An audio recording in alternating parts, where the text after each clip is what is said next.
Magandang araw po mga kapraps. Dito tayo ngayon sa bayan ng Kalawan, Laguna.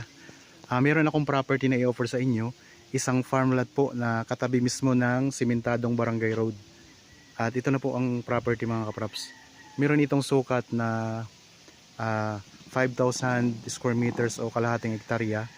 At mula po dito. Sa ngayon, meron itong nangungupahan o inuupahan tong property.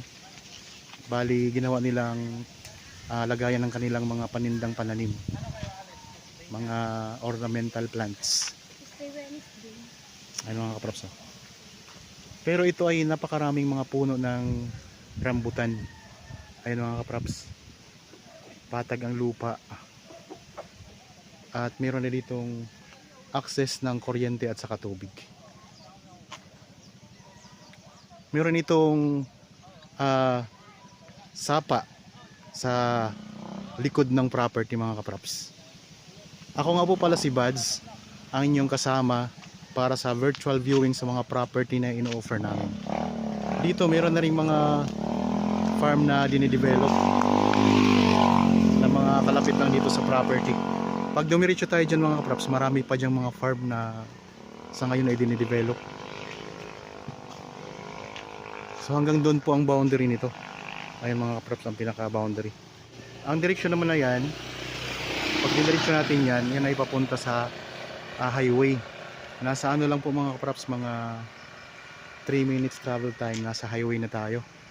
Tapos sa town proper ng Kalawan ay nasa 10 to 11 minutes travel time. Okay, habang kayo po ay nagpapahinga at nagre-relax dyan sa inyong kanya-kanyang pamamahay, samahan po ninyo ako sa pag-ikot dito sa property na ino-offer ko. Dito mga props, mayroon ding tanim na puno ng mangga. Samahan nyo po ako sa pag-ikot. Meron tong mga nakalagay ngayon ng magagandang halaman kasi inuupahan po ito ngayon. Yan ang mga tanim o mga lansones, may mangga, marami siyang mga puno ng rambutan. Tapos kung gusto nyo bumili ng mga tanim, pwede kayong bumili dito ng mga tanim mga halaman. So may umuupa kasi dito na nagtatanim po. Mga mura lang ang pananim dito mga kaprops kung gusto nyo bumili. Yan, ayan po ang mga lansones. Marami siyang mga lansones, patag na patag ang lupa. Tapos dito meron na pong bakod yung kabilang property dito. May bakod na rin po ito na mga barbed wire. Yan, dito tayo sa may bandang gitna ngayon ng property mga kaprops. Ikot ko lang ang camera.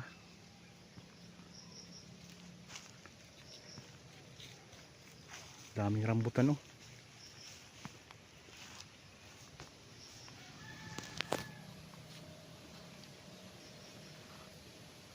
Ang presyo nito ay nandyan po sa description box at sa title nitong video.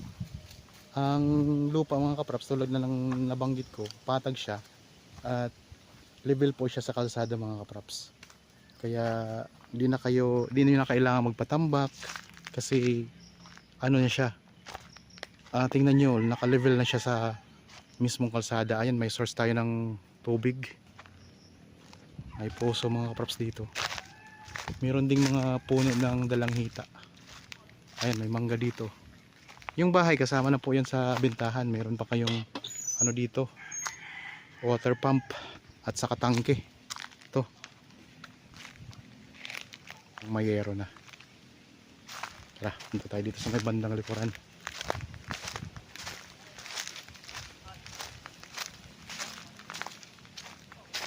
Ito ay malapit lang din sa bayan ng Victoria, malapit sa bayan ng Bae, malapit na din sa bayan ng Pila, papuntang Santa Cruz.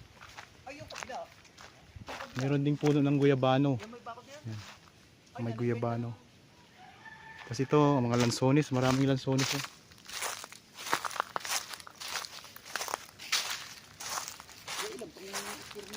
Sa likod nito may sapa. Kaya rin sapa mga kaps.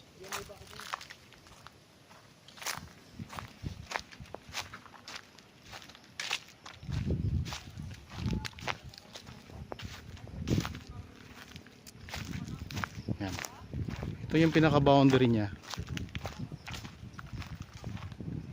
So, sapa siya mga kapraps. Hindi po ito natutuyuan ng tubig. Tapos dito sa dulo, mayroong puno ng mangga. Ito. Malaking mangga mga kapraps. Oh.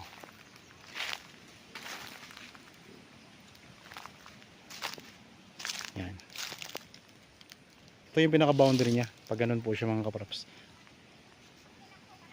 Yan. Dito tayo sa dulo ngayon. Ito yung boundary niya. Yan ng bakod. May kawayan dito na nakabakod na rin. Tapos may mga tanim din sa gilid.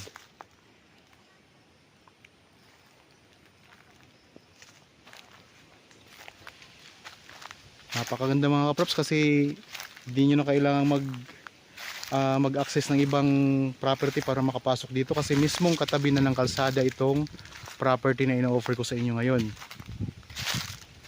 Mayroon ng source ng tubig at kuryente at dito may sapa sa pinakalikod. Ang mga tanim niya, maraming mga lansones, mga rambutan, mga puno ng mangga, guyabano at iba pang mga pananim.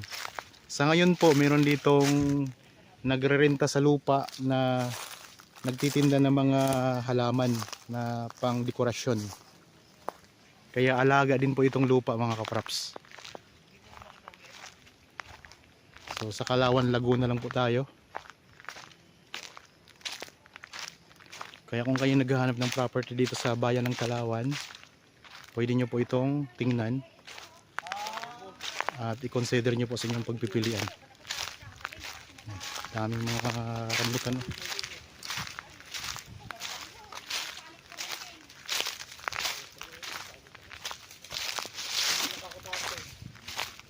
Ito, may katabi kayong property dito sa gilid.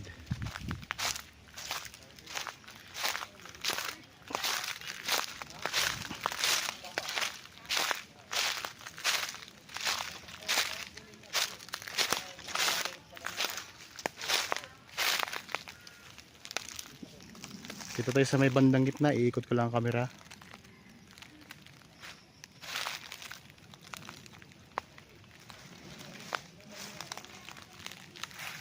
Yan, maganda ito mga kaprops sa property. Kalahating hektarya lang ha. 5,000 square meters. Okay mga kaprops, sana nagustuhan nyo itong property na in-offer ko sa inyo ngayon. Para po sa mga bago pa lang sa aking channel at napadaan lang po dito sa aking channel, huwag nyo pong kalimutang mag-subscribe at pindutin na rin po ang notification bell para maging updated kayo sa mga bagong property na i-offer namin. Maraming salamat po, lagi tayong mag-iingat at God bless po sa ating lahat mga kaprops.